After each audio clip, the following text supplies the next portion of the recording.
Well, good morning, everybody.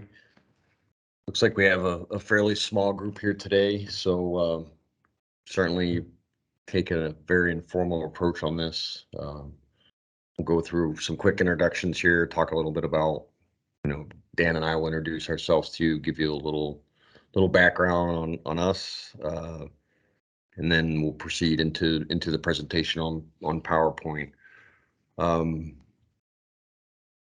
Like I said, I appreciate you being here, taking the time, out of your day on Friday to sit in with us. I guess maybe we should have had this presentation in the springtime when fire danger and spring fire activity is a little more at the forefront and folks are a little more interested in it. But nonetheless, welcome. My name is Joe Mintz. I'm a regional forest ranger with the Maine Forest Service. I've been with the Forest Service for 29 years. I've been pretty heavily involved with fire danger, fire weather programs, probably for about 10 of those years. And recently was kind of charged with coming up with some of the solutions that we're going to talk to you about today, putting together a committee and a team to kind of make those things happen, to which Dan Perkins is probably one of the most valued members of that team, a very talented individual who's really helped keep this program afloat and drive it even further ahead than we ever expected. So with that, Dan, let me turn that over to you for a quick introduction. Good morning, everybody. Again, Dan Perkins. I'm a forest ranger. I work out of our woods camp at Chesuncook Lake, so I cover kind of the T-Loss Road west to the end of the Golden Road, on a day-to-day basis. But we all have kind of other assigned tasks, and this is one of my other assigned tasks. I've been here for about 6 years. Before that, I had 10 seasons of firework kind of scattered up across the country, and did a little bit of weather, fire danger work with those other positions. So when I got here, was asked to jump in, and I've really enjoyed it. So happy to be here, and probably everybody knows, but feel free to use the chat at any point, and one of us should be able to keep an eye on that if you don't want to forget your question or whatever. All right, great, thank you, Dan. Yeah, I also wanted to take a minute, to thank some others that are on this call. Sherry, thank you for helping keeping us all straight and organizing this. We appreciate you and your time. And Sherry will act as the moderator per se. She's going to keep track of the chats and interrupt me if there is a question. And again, with such a small group, I'd love to have this be more of a two-way conversation rather than a lecture, if you would. So, speak right up. There's, no one will be offended if you interrupt. Certainly I won't be. Also want to recognize Greg Lord. He's on this call. Greg's part of this program in the sense that he's the gentleman that helps keep us straight with websites and helps us build the links and the bridges to this information that's exchanged to the public through the departments and the Bureau's page on the ACF website. So thank you, Greg. Thanks for being here. So without further ado, let's see if I can share my screen with you. Okay, perfect.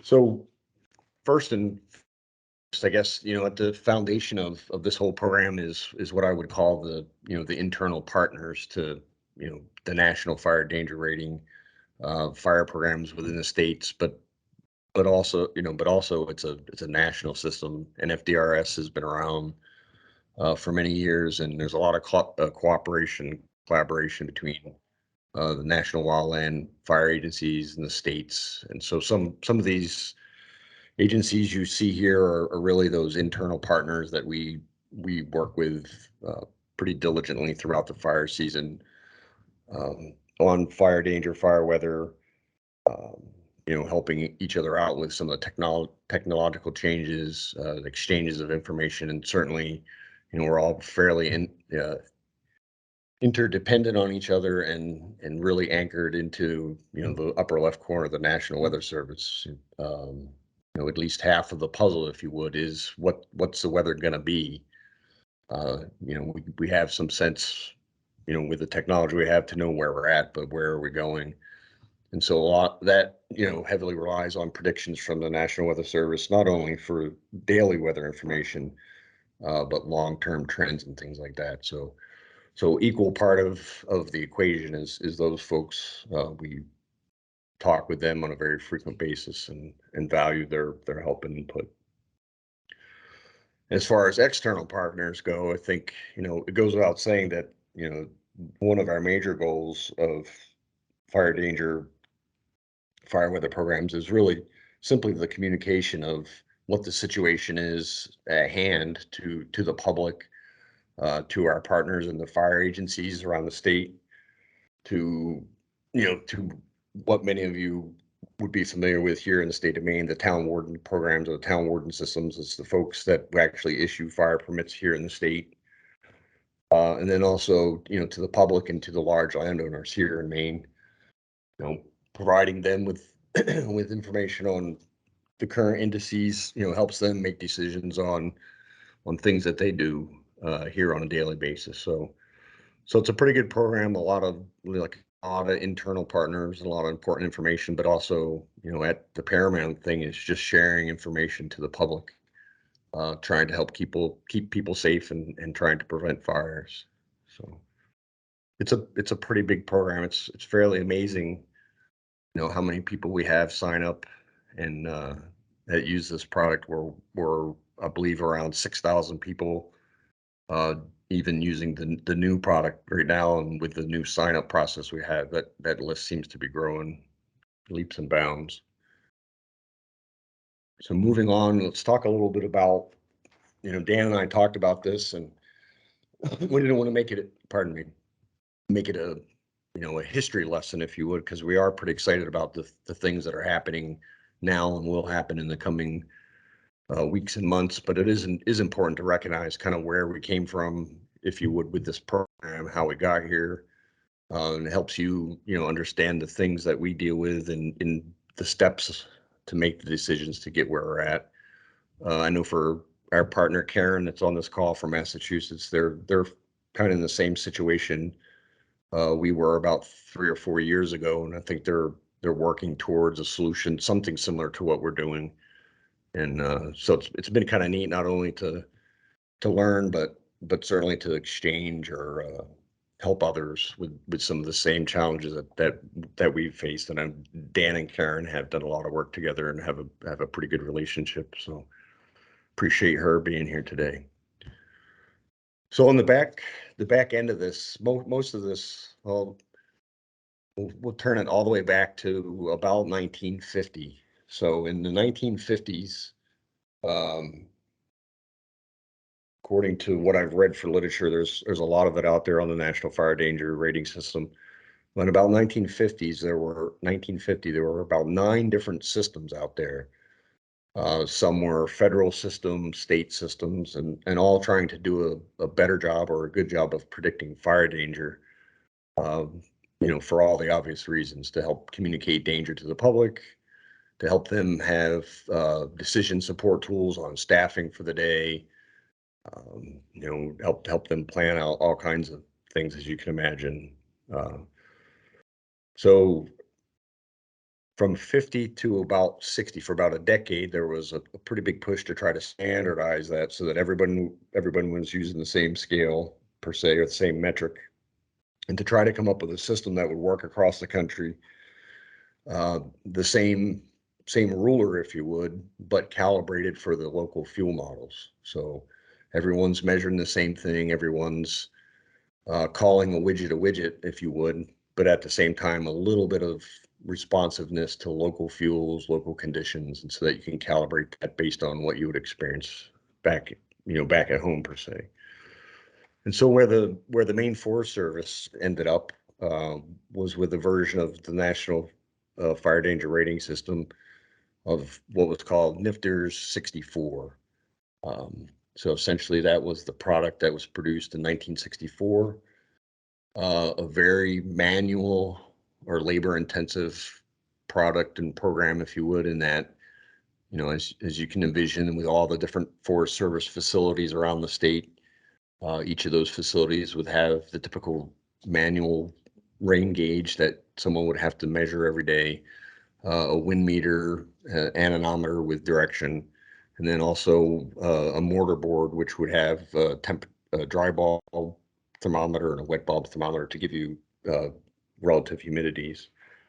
And so the program ran that way for at least 30, maybe even 35 years. And it consisted of just that every day at 1 o'clock, someone would have to go out and take measurements and readings, call those readings in. Those readings would go to a central location.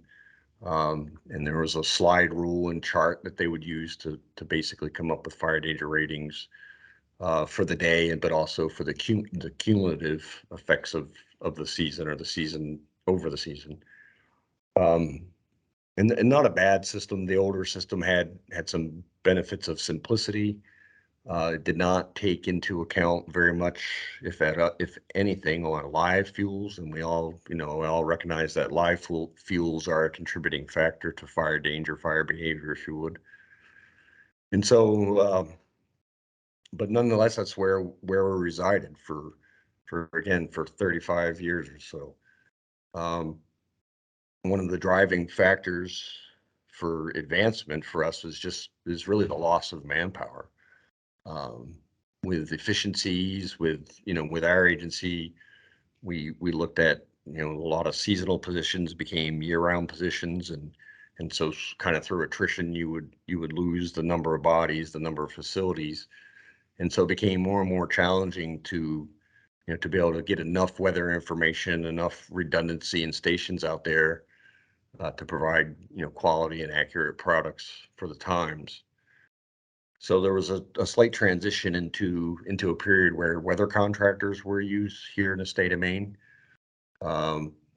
Individuals often had, I believe, around a $1,500 contract in the season to basically provide the same services of someone to go out and maintain a weather station and take observations daily. In the morning, the total rainfall at first thing in the morning, then at 1 o'clock, what the temperature, RH, wind speeds, and state of the weather was, if you would.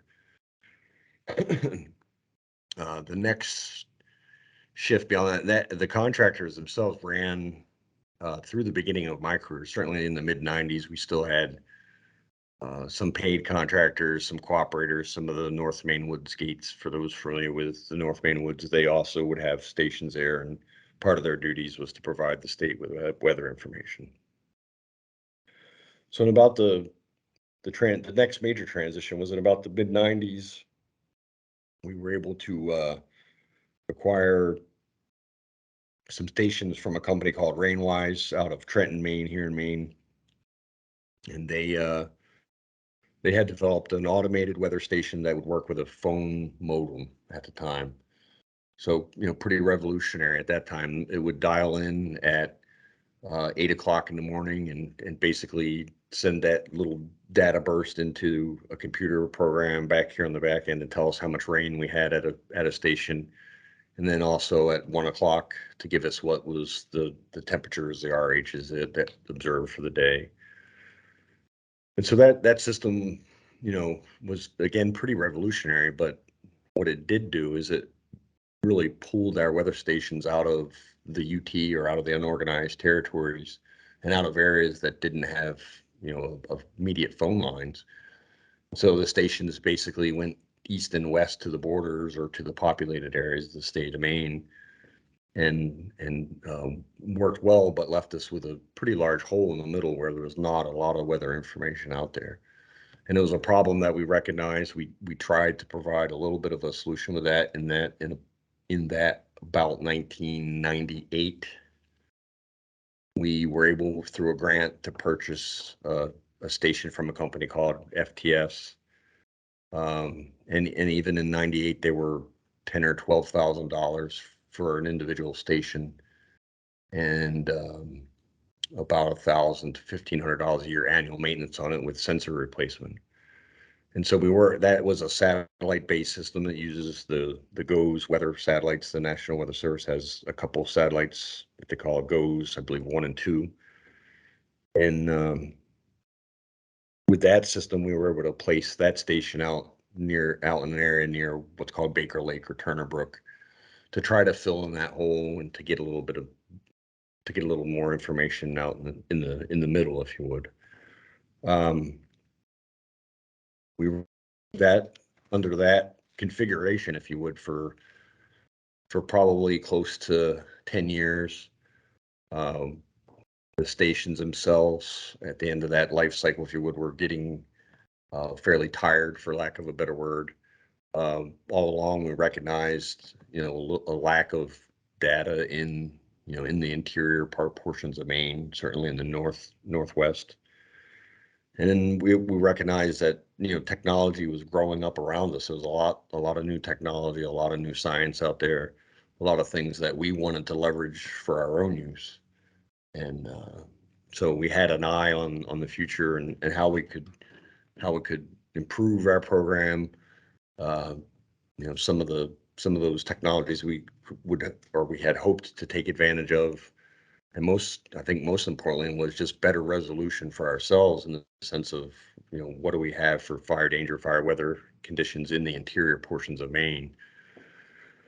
So with that, I believe it was in about 2014 we started talking about how could we improve our system, what could we do to come to the new century, if you would, and how could we fix some of the problems that I just mentioned. So we came up with a small group of people, put that group together in the form of a weather committee, looked at the challenges, the problems we had, looked at some possible potential solutions. And during that course of the year, wrote a white paper, fairly in-depth white paper for the chief forest ranger at the time, and threw out a few suggestions on what we could do.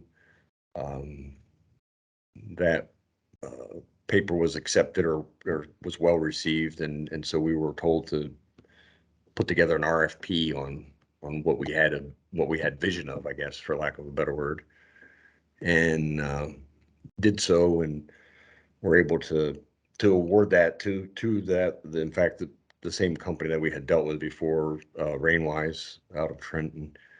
And so the beginning of all this program started probably in about 2015, I think, is when the RFP was awarded, and we actually started work towards our setup, if you would. So with that's the long history, if you would. Maybe I'm went a little deeper than we need to, but I think it's important to understand, some of those challenges and why we made the decisions we made and the reasoning behind them. So the results of the white paper, if you would, or the results of the work of that committee, was we came up with 9 pretty simple goals, pretty basic goals for us, but it's been an incredible journey on how many challenges we've had to get all of these 9 accomplished. And I'm actually pretty happy to say that in 2021 we have accomplished all 9 of these goals and exceeded quite a few of them, beyond anything that I think any of us expected. So real quickly, I'll run through these 9. You can read them on the screen, but I'll talk to most of those in some of the subsequent slides and explain or elaborate a little bit more on them. But the basic goals was, for number 1 was we were still running NFDRS 1964. The science and technology behind it was probably cutting edge in 1964, but certainly in the early at that time in 2015, it was like there's a lot more out there, and we should be looking to use some of the newer programs that have been written and utilized by other parts of the country. The second goal was to repair and replace aging weather stations. Like I said, we had a pretty good station system with the phone networks, but they were aging and needed to be replaced anyhow. So it seemed like the appropriate time to move on to the next step, if you would. Number 3 was to bring that NFDRS model up to, at that point, we wanted to get to what was called NFDRS 1978. So we thought, wow, if we could move to 1978, that would be great. It uses a lot more a lot more of the science is available, if you would, or technology is available, uh, and that was at that time up until 2021, NFDRS 1978 was, was the premier, or was the danger rating system used by everyone in the country.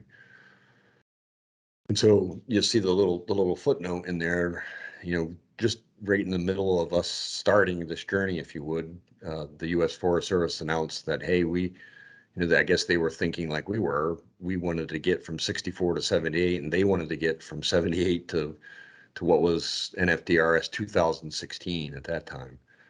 So we embraced that. We said, hey, let's take the, crawl, walk, run, if you would. Let's get to 78 and make that work. And by the time we're there, the U.S. Forest Service and the Missoula Fire Lab will have NFDRS 16 hammered out, hopefully, and figured out, and the bugs worked out, and then we'll in turn adopt that system. And so it did, as you note in the footnote, it did take them from 2016 to 2021 to actually implement it for themselves. So what seemed like a big curveball for us, and led to some frustrations for myself, I could think might have been a blessing in disguise for us to be able to kind of take half of a step, and while we're getting ready to take the last step, let the fire lab and the folks at the U.S. Forest Service and the other federal agencies figure out what was going on with 16. And so the next one, number 4, was to bring current weather stations into NFDRS site standards. Part of the federal requirements, which I'll talk about a little bit, are pretty regimented requirements in not only the instrumentation and precisions of the instrumentation, but also on the maintenance schedule, and then also on the site conditions, the proper clearances for fuels around the stations, the proper distances from buildings and dust sources, and heat sinks like hot top and things like that. And a lot of our old stations were nowhere near compliant. It was pretty common the station sat right outside the office, and they put the wind meter up on top of the roof because it was less expensive. They didn't have to build an independent tower for the 20-foot wind speeds. They would simply use an antenna mount, roof mount, and mount it up there. And it worked, but it was nowhere in compliance with what was required by NFDRS, the guidelines in NFDRS. As you can imagine, acceleration of winds over a building, or just altering what was out there for wind speeds, and so things like that were problems that we wanted to fix. Number 5, the big one that I spent a little time on earlier, is we really wanted to get stations back into the remote areas of the state that had lost that coverage with the first generation of automation.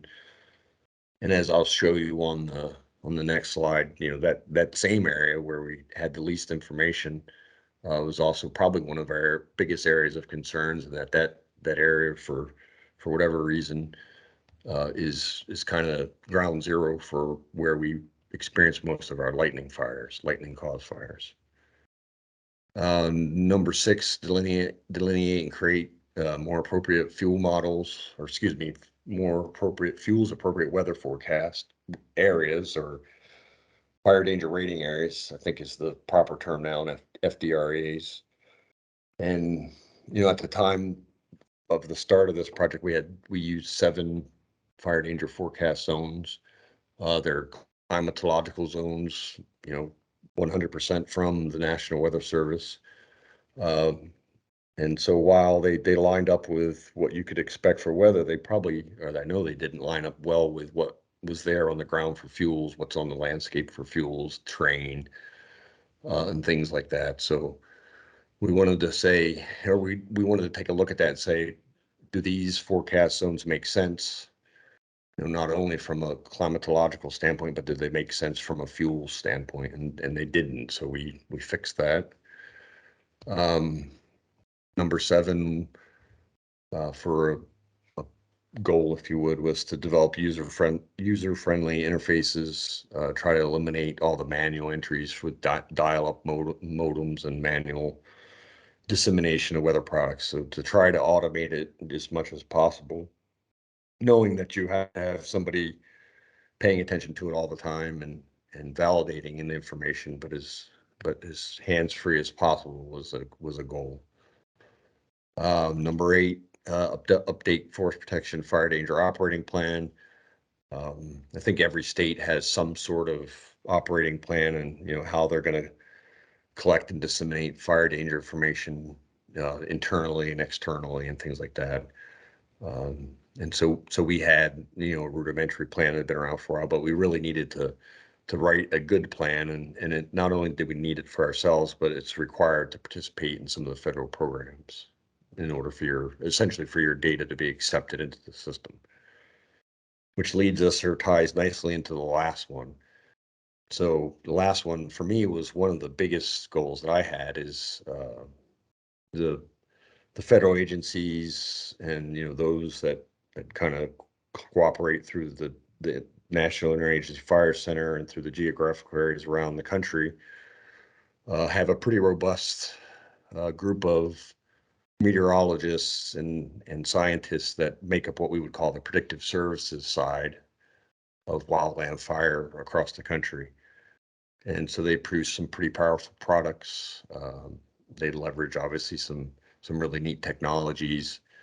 And for agencies that are able to transmit and their raw weather data into them, they reap the benefit of that, and that the products that come back from that are pretty valuable tools for fire managers. Things that some great decision support tools, some great situational awareness tools.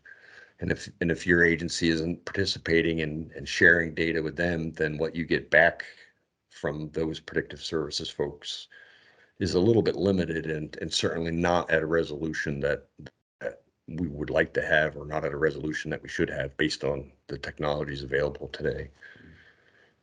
So those were our, kind of the 10,000-foot goals. There's, obviously a lot of nuances in between that and some down in the weeds details to get there, but that's kind of really what we wanted to accomplish. And like I said, I'm pretty happy that we've got all of these done, a little bit over a year ago for sure. Pardon me. So my next slide ties back to number 5.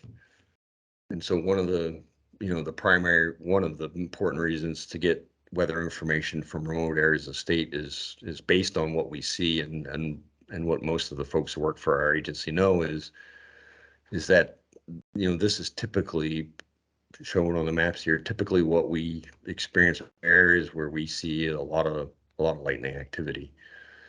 And it could be a whole other topic on why. Is it elevation, the Appalachian Mountains funneling storms certain directions with frontal passages?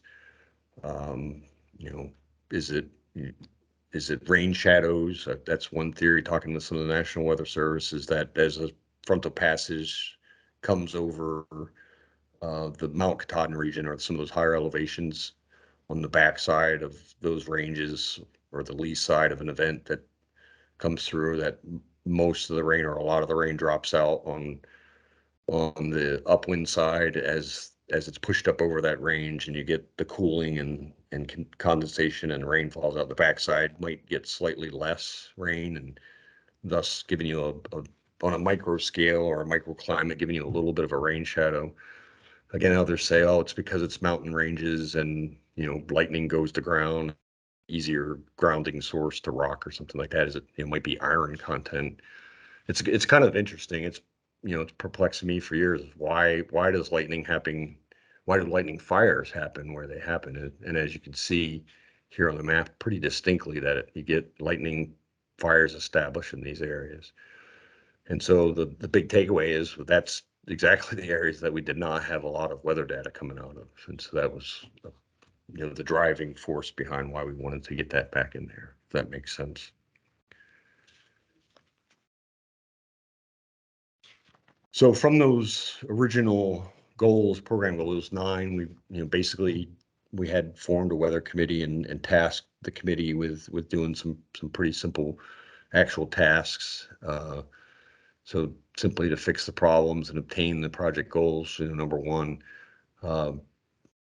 bring the Maine Forest Service up to the nationally used standards and systems and programs, and then prepare us to be able to adapt and move beyond those. And that came true with the steps from an FDRS 78 to 16 kind of happening under our feet as we were in the middle of this project. And so I think we adapted pretty well, and we were able to, again, like I said, crawl, walk, run. We got to step one, our first base, and then moved to home plate on the second sprint, if you would. We really wanted to build a new solid system, for lack of a better word, or just a system that was beyond reproach as far as accuracy and quality of information. We wanted to be able to be adaptable, basically to adopt, the ever-changing technologies and advancements that come down the pipe, to be able to plug those in and keep going, if you would. And a big one, like I had talked about on bullet point number 9, was to get accepted into the WIMS system, which is that national system. It's the Weather Information System. That's what WIMS stands for. And to get our data into that program, so that the predictive services folks could have access to that, to improve resolution of information for us, and to essentially provide us with better, more accurate products for internally, but also externally for our partners in the fire services and the public here in the state of Maine. And then the last one was just to document things well, write good manuals, good operating plans, and to ensure knowledge was passed on. One of the things I think that plagues and challenges everyone and every agency is institutional knowledge and the loss of knowledge when certain people leave or change jobs, and that was certainly the case. When we started this project, there was really only one person left here that understood totally what the original phone system, dial-up system, how that worked, and some of the history on why. And so it put us at a little bit of a disadvantage at all times if that particular person was on vacation or sick, and the same things that plague everyone is you're kind of scrambling to kind of unravel the mystery. And so we really hope we've accomplished this. I believe we have, is that we've involved more people and empowered more people with the knowledge to be able to basically keep the ball rolling should any one of us leave, if you would. So Dan, anything to add at this point? I'm rambling on here like a million miles an hour, and no one's interrupting me, so it's either really intriguing or really boring. I'm probably going to guess it's the latter. No, I think all of it's good. The one thing that I think, going back to that very first slide and talking about consistency, is, now that all the players are working together, one of the big goals was that you would not drive to Acadia National Park or the White Mountain National Forest and see a smoky sign that looks different than what you saw in the town fire department next door, because the Maine Forest Service was calculating it one way and the federal agency was calculating it a different way. And one of those goals is to kind of have that consistent message for the public, for whether it be recreational folks or people at home who just think, well, I drove by a sign and said one thing, and I drove by a sign and said another, so I don't know what to believe, and you guys are kind of idiots. So one of the goals has been, everybody working together and trying to agree on that yardstick, agree on the, what we can, those assessment tools. And the White Mountain National Forest staff has been a huge partner as well. That's, I think, the only other big thing. Yep. No, that's good. That's great input. And it is very true. With anyone's programs, you try to maintain confidence in the products that you put out, and when you lose that confidence, that's not a good thing. And we've experienced those things, and Dan and I could probably write a book on that, with just technical glitches, connections to the National Weather Service for FTP sites for scraping data off so that they can be used in the calculations, and things break, and it's just live by technology, die by technology.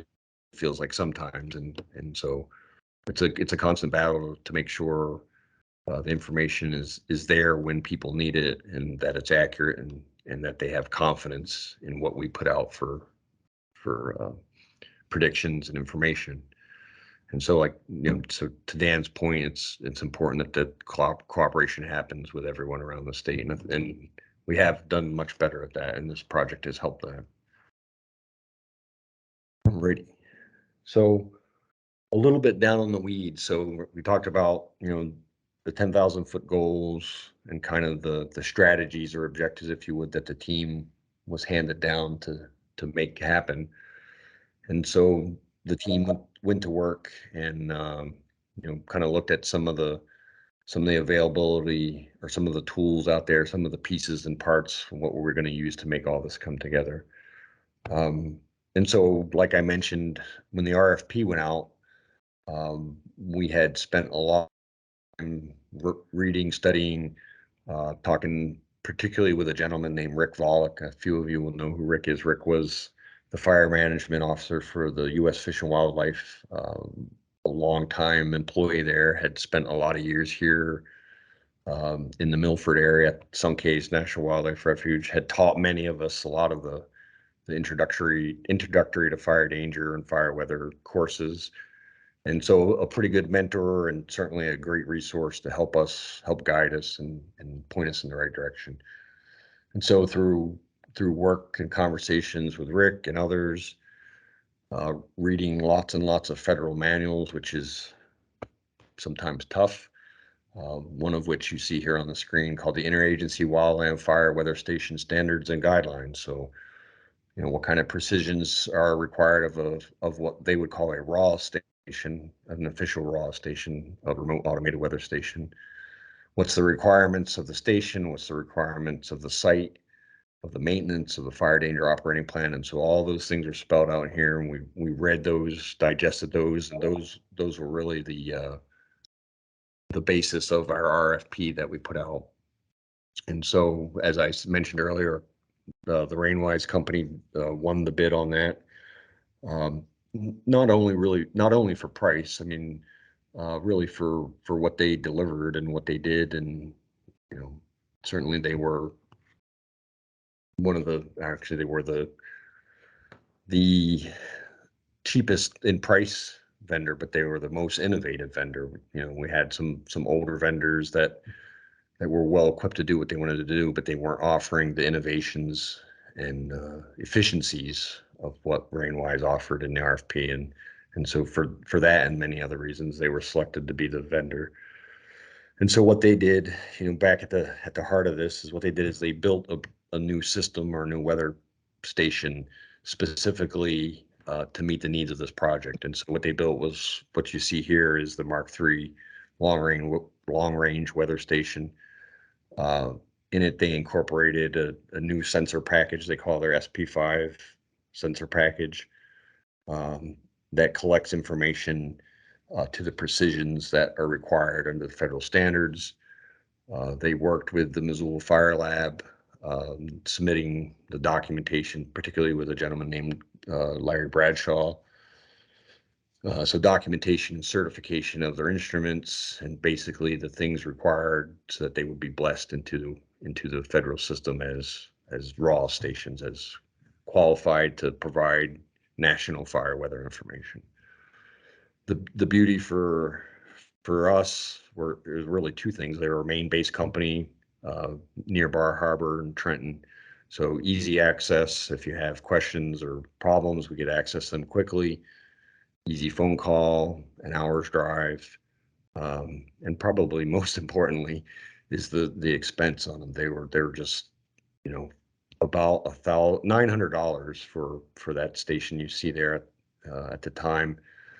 That, in comparison to one of the other vendors, some of the larger vendors I mentioned, were probably around $10,000 per station back in their mid 90s, and I believe today they're up around $14,000 per station, with an annual sensor maintenance program or sensor replacement program that runs around $1,500 per station annually. So for us, and I'm not trying to have a sales pitch here, but I'm trying to, demonstrate the recognition of trying to do something, but be efficient about it, not be wasteful with money. So in the end, for us, we essentially have a weather station, even at today's cost, that is less per station than it is just to replace the sensors on the other stations. And so, that what that does is that savings enables us to deploy more stations, have more stations in our system, and allows us to gather more information to get the resolution that we'd like for weather information. Okay. Part of the package, if you would, that comes with that particular RainWise product is what you see at the bottom here. It's called an IP100. It's basically an Ethernet modem, which allows us to transmit information into the cloud and into a system that they have, which they call rainwise.net. And it also, in the bottom left, they have cellular options, which it's called a telemet. Excuse me for a second. The telemet station would allow us to put stations into remote areas that had cell service, and those have been pretty good to bridge the gap. The advantage of these, obviously, over the phone line stations, are probably pretty straightforward. But for us, anywhere that we can tap into wireless internet, that enables us to put a weather station back into those remote places. So partnerships with places like Clayton Lake Woodlands, Landvest, they have a facility there. They have satellite internet, and it's been a good partnership. It's a win-win for both of us. We get good weather information, and they get weather information also for themselves, but they get that resolution for fire products, for their ownership. We have partnerships with some private sporting camps, with Baxter State Park, and so there's a fair amount of places that have internet out in that unincorporated territory that allow us to host a station at their location and provide information. So it's worked out pretty well. The cellular option just seems to get better and better, as cellular cell connectivity gets better around the state, and we currently have 2 that are totally cellular, and we'll at least add 1 more to the network here in the coming year, probably. So that's from the ground up, that's the backbone of what we're running, and the products that they had and the products that they provided us with, and the dashboard that allowed that to be that hub, if you would, or collection point for information. So let me get my next slide to go here. Oops. Okay, so just a little closer look at that portal that I mentioned. And this is a standard product. Anyone who were to get a station from this particular company would be able to access this same type of information from their accounts, if you would. So, a very user-friendly, just simple information, station by station. We can look at, what's going on. It transmits every 2 seconds back to this dashboard to tell you what you have for actuals on the ground. And it's also logging all that information in the back end and storing that data. It also, the dashboard, the screenshots, not that great, but it does have a mobile application also, so you can kind of see a little different variation over on a cell phone or mobile device. It's pretty handy in the field. And I won't talk deeply about some of the background settings. I do have a slide towards the end here that kind of combines some of the system features that we have here, we find here in the .NET portal, and then over on our fire danger, mainfiredanger.org website. So moving on from, the base of it, from the stations itself, from the ground up, if you would, again, we talked about, we had the 7 zones, and were they okay? Did we need something different? And so what should we do? for the delineation of zones and how should we, what's the science or the art and science, if you would, of determining what we should have and what we should predict for. So this project was kind of a sub project within the weather committee. Ranger Will Barnum and Dan Perkins both collaborated on this product, and basically took a little look at some of the GIS data that we had available to us and said, let's make a decision based on sound science. Let's look at how should we carve up the state and what makes the most sense. And so by looking at what there were for climatological forecast zones, looking at some of the other layers out there like biophysical regions of Maine, what's out there for vegetation on the landscape, looking at fire history data, we have a pretty good data set back to 62, I believe, in GIS, and then also looking at a federal product called land fire fuels information.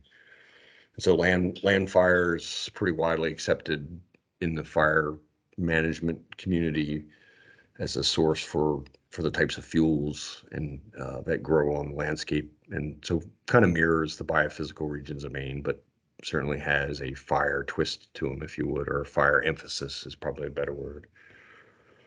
So with the combination of these four big ones and some other smaller GIS data sets, they basically created what we have today for our 12 fire weather forecast zones.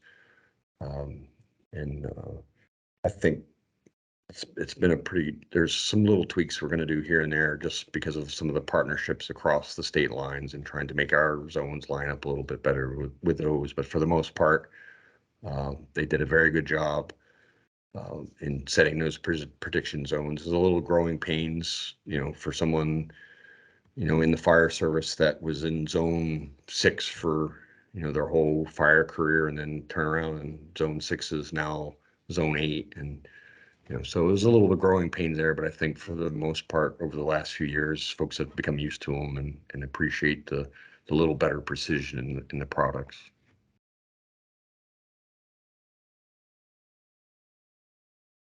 Okay. So the second step and the second, also kind of the end state, if you would, of the station network itself, was looking at it and deciding, okay, how many stations do we need out there, or should we have out there to get the best representation we can?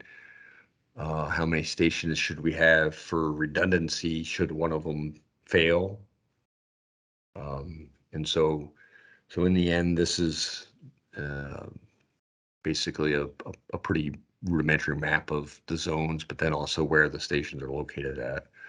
And some of them by necessity are in certain locations just because we needed to have the internet service and the size of the clearing that's required around the station. But all of them to date are installed properly, if you would, and up to standards for NFDRS to be accepted in the system. And so that end state is right now 28 active weather stations that we own, Maine Forest Service. And then there's 5 FTS raw stations in the state, and those are the federal stations, and then the one that we have up at Turner Brook that we talked about.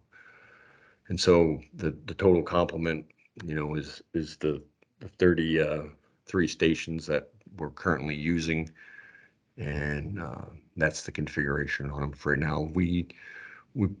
I mentioned we may add one station. There's one we're going to try to put up in the North Maine woods, but I think that's the very last station. I don't believe we have any plans on adding any additional stations at this time. And we also recognize, I think Dan's done more work than anyone on this element of it, is working with partners and cooperators with places like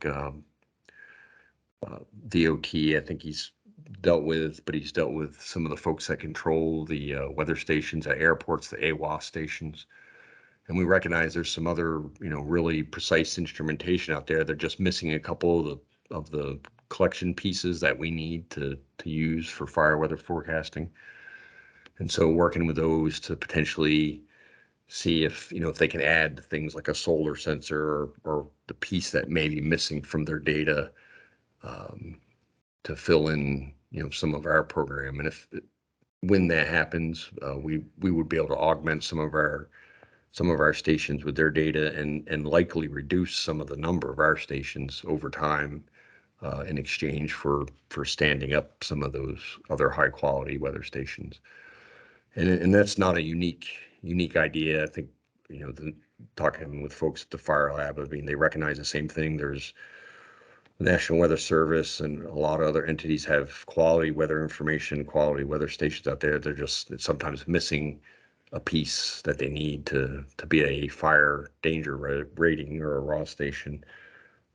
Or sometimes it's just simply, they were unable to make the connection and actually just sit in the same room and talk out how we could exchange that information. So I think you'll see that it's a national trend that across the country, more and more stations will come into that fire side of the house, if you would, over time, and that will help reduce the burden on the number of stations that every agency will have to have. All right. Anything to add to that, Dan? No, I just think, oh, sorry, I got an echo there. As technology improves, we're not the only state agency, DOT and other folks are all trying to say, okay, we have budget constraints and why are we all not looking at the same stuff? So we're trying to all work together. And the other day we just even got an email from, I think, some cooperative extension folks. So trying to make our data available to public, no matter who you are. Yep. Yeah, Dan's done some work with the agriculture folks down along the coast for providing information to them for blueberries. We've added soil moisture sensors to many of our stations to not only give that information to them, a relatively inexpensive add-on, and it's also, extra information for us about the conditions of the soils at, about 3 inches deep is what we would look for, as far as the availability for those duff layer fuels to burn, if you would. But that's also something that the Fire Lab's looking at too, is that, that was mentioned to us that, the next push for them may be adding that type of sensor to all the federal stations too. So it's been a good partnership for exchanging data with others for sure. So from here, the backbone, if you would, of the stations, the proper installation and maintenance of those stations, the delineation of what we believe to be 12 solid or quality fire forecast zones. Those things come together and or displayed, if you would, or anchored in the face of the system, if you would, which is our fire danger website. So all the things in the background that contribute to this are displayed here. Very simple website by design, because this is simply used by everyone that in Maine that cares about fire danger or wants to know if they can have a burn permit or wants to use our online burn permit system, which is tied to this program here or website.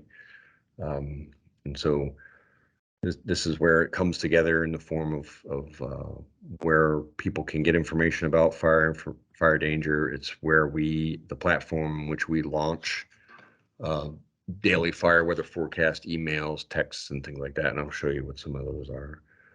So fairly simple website, but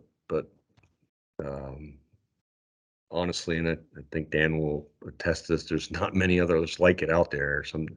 For all the technology and all the science that folks have at their fingertips at all levels and all agencies, even our partners with the other state agencies, they're still typing emails every morning telling everybody what the fire weather forecast is. And even on the federal level, I think it's fair to say that a lot of information out there, but there's only the practitioners for fire danger have access to the information and are able to digest it and understand it and help make decisions with it. But the communication out to the public really doesn't go much beyond that Smokey Bear fire danger sign out there or a handwritten email.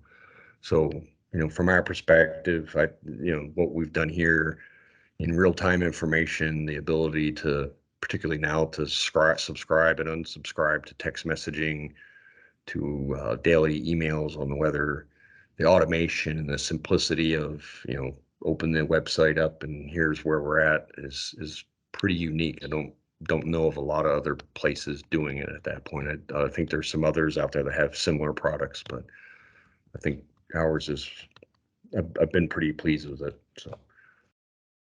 So from there, I'll talk a little bit about, I won't dig deeply into the things behind the scenes here, but you can obviously click on any of the icons for stations and you'll get pretty good information. Some of that detailed information, like I showed you on the dashboard for each of the stations, current weather information, current fire danger forecast information, current indices, some of the things like dead fuel moistures, burn index, ERCs, and so on and so forth. All that stuff's available. And I'll show you some slides of things like that.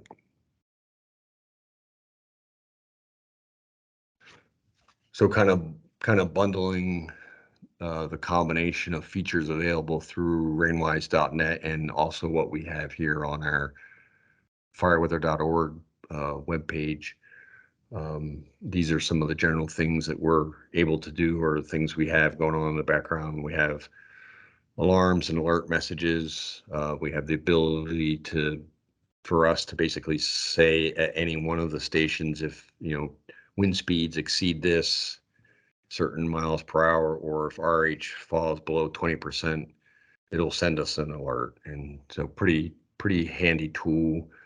We're working to set that up and make that even better. But a valuable tool for a fire manager to say, hey, we know a critical threshold's 20% relative humidity. And so whenever any station in the state of Maine falls below that, send us an alert. And to the opposite of that, if the station seems to be sending faulty information, same thing. You can set up different alerts and alarms on that to say, hey, the health of this station is questionable, if you would, and so go out and check and replace or repair what you may need to. So the other features, like I just showed you, is the access through fireweather.org, the website itself, portal access, automated forecasts and observations, which I'll show, access to mobile devices through the app that I showed you. In here also is, it captures historical information, so you're able to download weather information from any weather station that's recorded at every 2 seconds, I believe, is the resolution on that. So for us, in fire investigations, sometimes this is a very valuable piece of information. Is what were the conditions, wind speeds, directions at the time of a fire, and to help in the investigation of a cause of a fire. Knowing that information is pretty crucial to try to get back to the origin and determine its cause. So valuable information there, all downloadable as CSV file format information. I mentioned in this bullet point about autonomy, and that was important to us in the sense that we just wanted to be able to stand on our own 2 feet and have weather information that we needed. So should something happen, with the way we laid out our weather zones and the fact that have no less than 2 stations in every zone, if any piece of data were shut off to us, if you would, we would still be able to operate autonomously and provide the information to to us and the customers in the state of Maine. So having said that, part 2 to that is with also the ability to import cooperator weather data, which has huge value. And we're doing that now, obviously, with the 5 raw stations that we're bringing into and processing in our system. Excuse me. And then to the last point I've just mentioned, just redundancy in each of the zones to make sure that we have at a minimum 2 stations. Should one go down, we still get quality data into the system.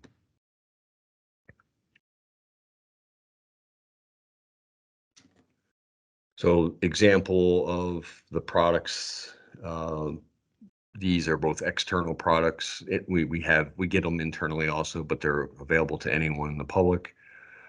So the deliverables, if you would, for us or from our system comes in the form of two main products, in addition to just being able to go to the website at any time and see where we're at. But the deliverables are text messaging, which you see a little example of in the upper right here. Just a very simple text message comes out every morning around 9 a.m.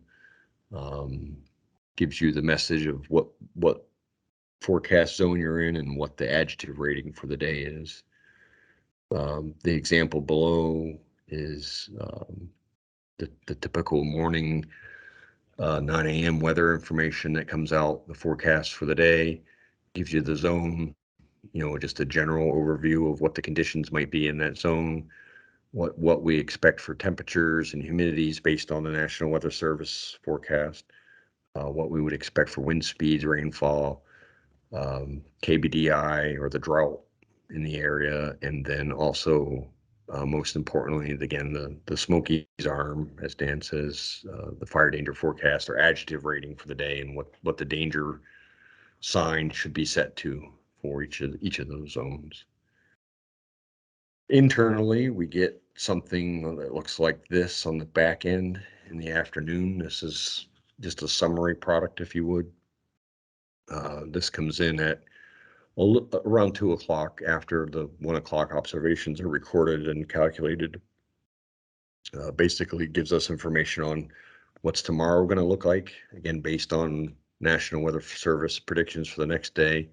So that tells us what we should be expecting for fire danger in the 12 zones. And then station by station, it will go through and give you information that you can see here, everything from temperature and humidity all the way down to the bottom with what the fuel moistures are, the dead fuel moistures.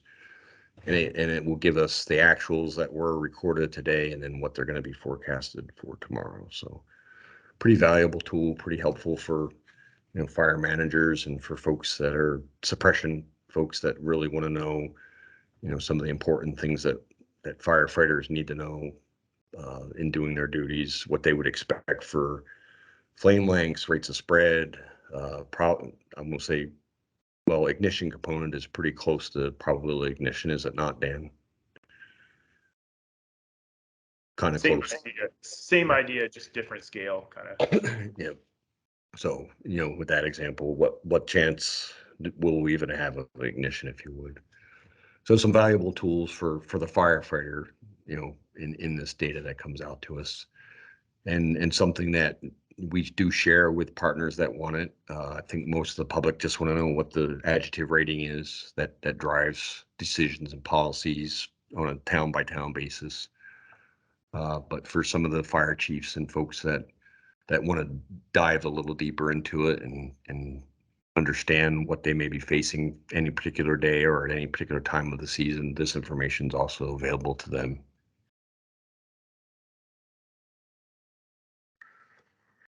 And so tying all of this into when I went through the 9 objectives, if you would, number 9 was the end state of, how can we get more information into WIMS, into the National Predictive Services folks, into the Missoula Fire Lab research folks, so that the products we get back from them have, you've heard me say resolution several times today.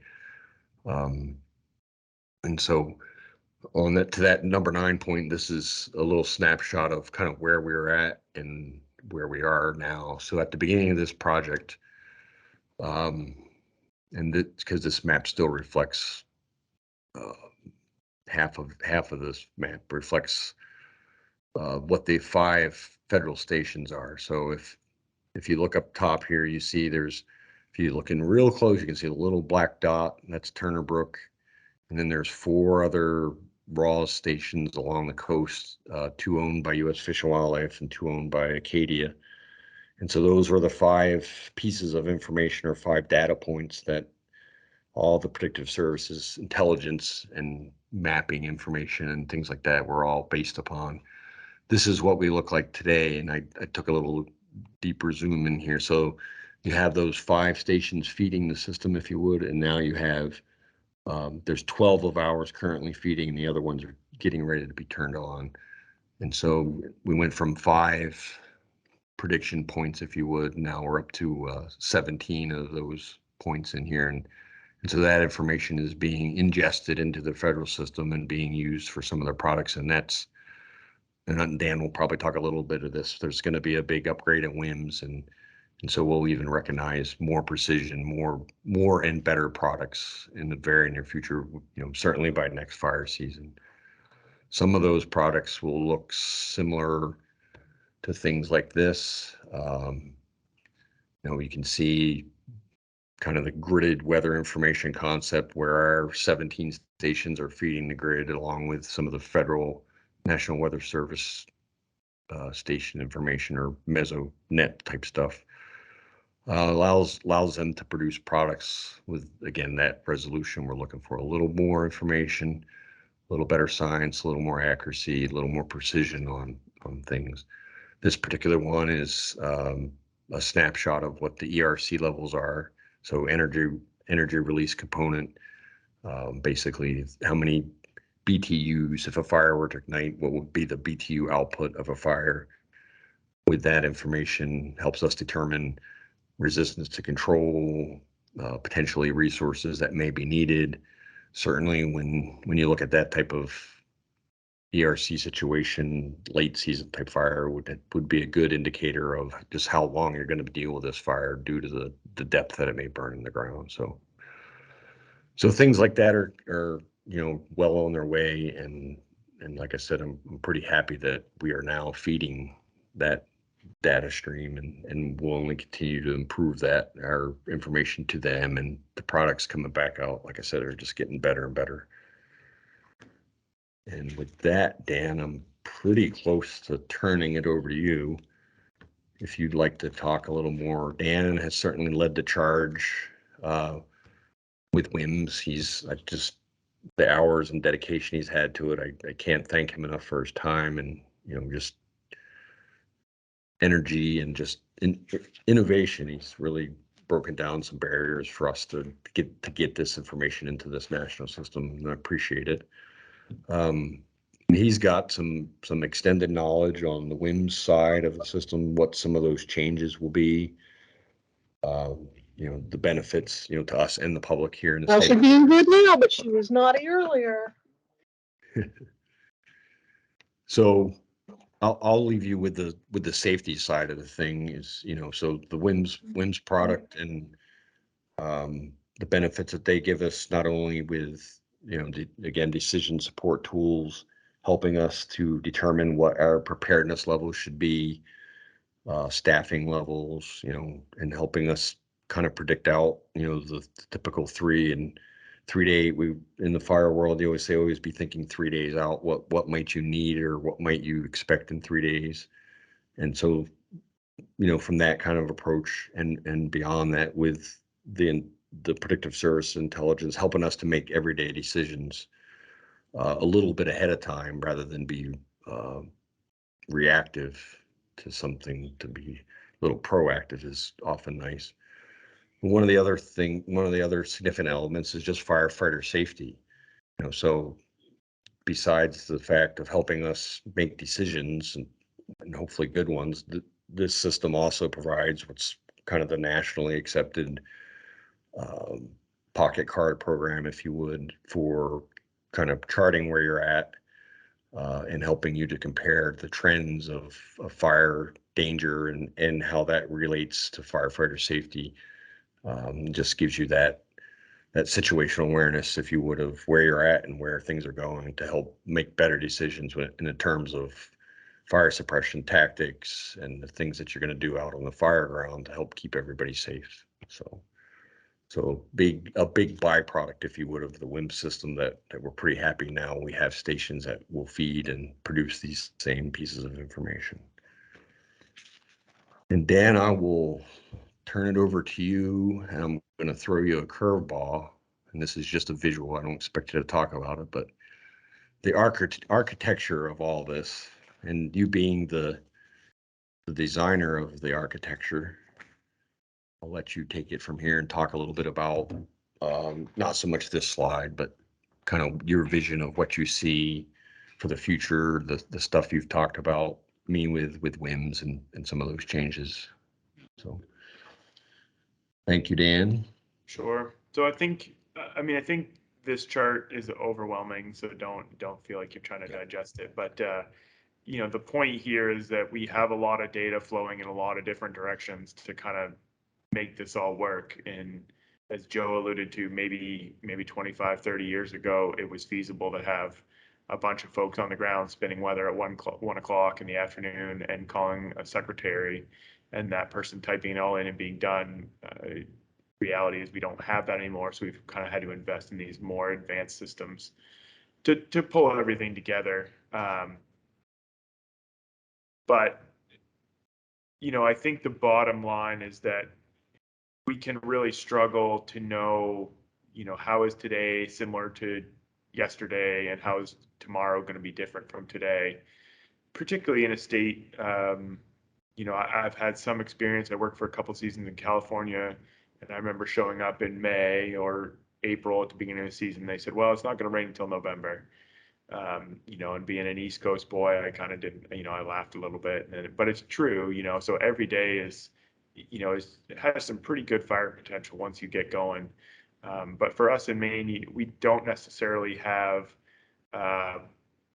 super intense conditions very often. And so it's really helpful for us as fire managers to be able to identify those days and react, identify them a day, 2, 3, 4 in advance and be able to react to them. Good example, we had those 95-degree days this spring, early May, and we can see that, we can react to it, we can hire some extra firefighters, have them on standby. So that's kind of the whole goal of this program is, identifying those days, those times where we're going to have really critical fire danger, fire weather, and how can we react to them. So basically, I don't have a whole lot more to talk about. I think Joe did a really good job of covering most of it. The one thing that he mentioned is that WIMS, which is that weather information system, think of it as the calculator. It ingests all of the weather and the fuels information and the topography information, and it spits you out a number or a set of numbers that you can make your decisions on. Is probably going to go away in the next 5 to 10 years. The federal government has been working on a replacement for it for probably the last 3 or 4 years. They were trying to get this NFTRS 2016 done. They feel like they pretty well checked that box. And so now they're looking to combine WIMS with 4 or 5 other products that are out there that are used for different pieces of the fire danger puzzle into one new system called FEMS, which is a fire environment mapping system. And there's not a lot of real good information available on FEMS at the moment. But if people are really interested in it, you can just Google FEMS, and I would put fire in with it. And there's some basic data here, but basically everybody trying to work together, kind of doing the same type of thing that we've done here in Maine, like Joe was showing with our statewide map. FEMS is going to be very similar to that. Everybody, all the fire agencies putting their hat in the ring, kind of setting their logos aside or using their logos to back it up, I guess would be a better way to say it. Everybody kind of agreeing on the numbers and the trends and all that. Again, this website's a little shy on details. It says target date of 2024. I think that's pretty optimistic. But the first portions of it will start rolling out this fall of 2022. They have a alpha beta group, alpha testing group right now. I think that's kind of about it for the future. Obviously, we have a lot of work to continue getting the last of our 24, or I guess I have to do the math right, the 20-ish stations feeding.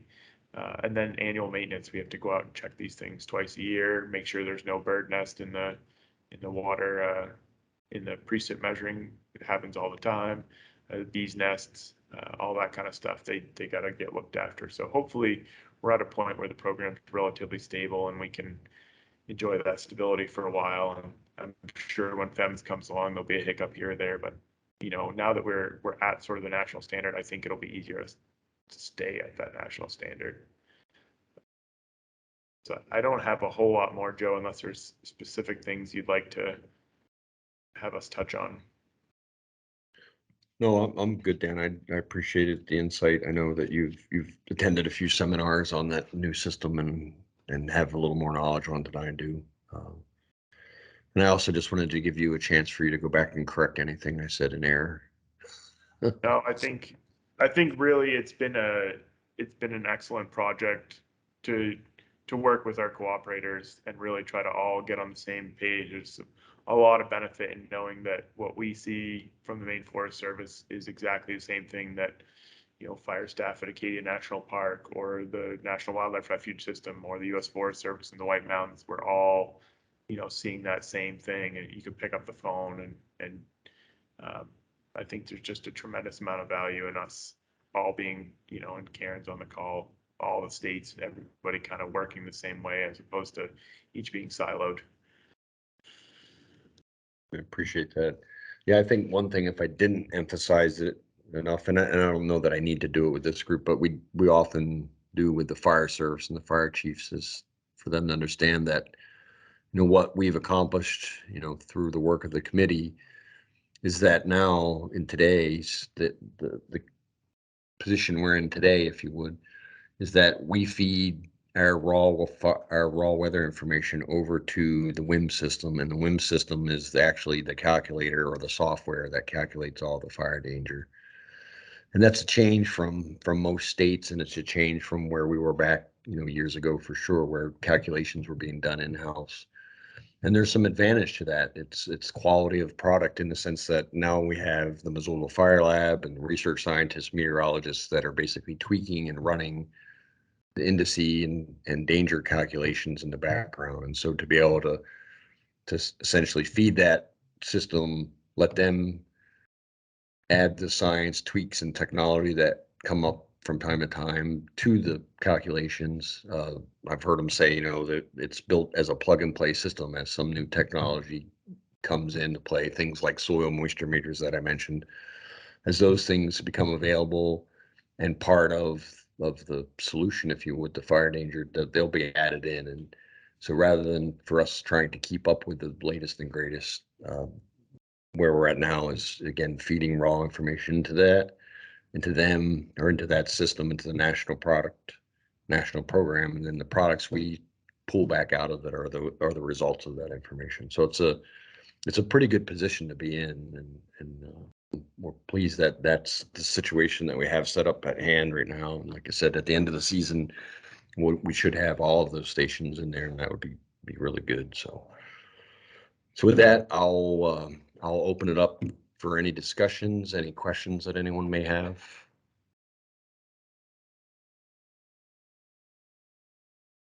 Anyone?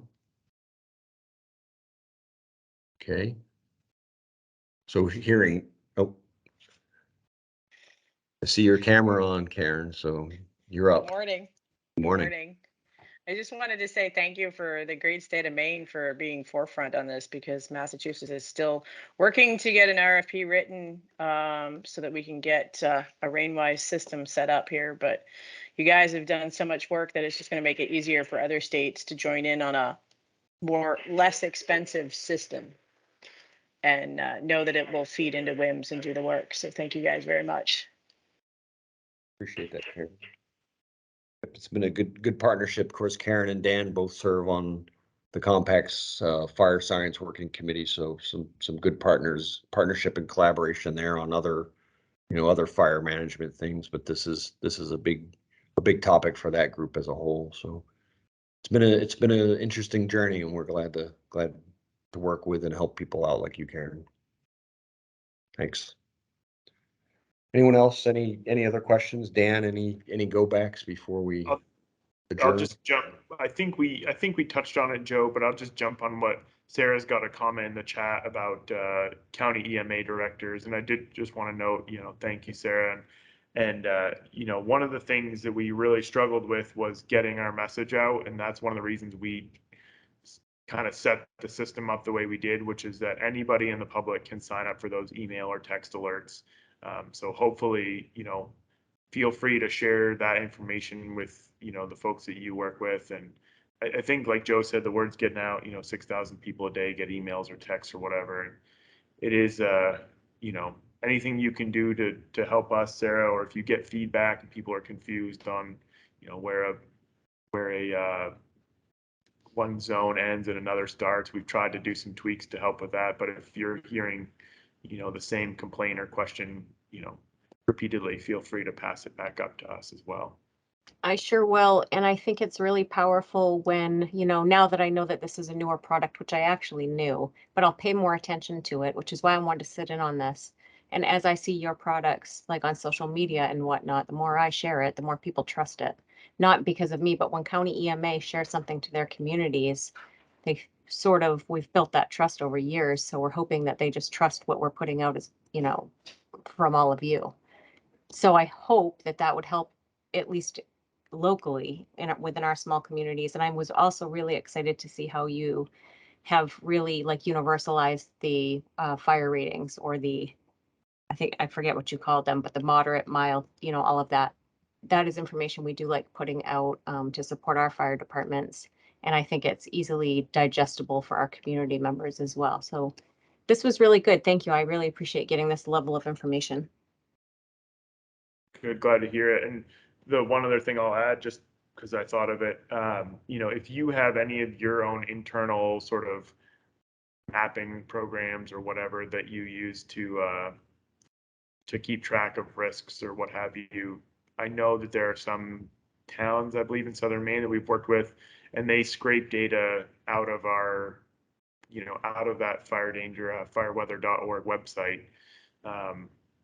Through a FTP, and so they basically have a data feed that's getting that file showing the rating area for the day, and they incorporate it into their own mapping product. So that's something that's possible as well. It's all unlocked, so you should be able to do it without any permissions if you have IT folks who are interested. Very good. Thank you for that. I'll share that with the team. Thanks. All right. Thank you very much. All right, so we appreciate you being here. If you have any additional questions or comments, we'd certainly be glad to hear from anyone. Obviously, Dan and I are in-state email available, so please contact us if you would like more information or if you have questions that we can help you with. So we thank you for your time. Hope you enjoy the day and be safe. Thank you.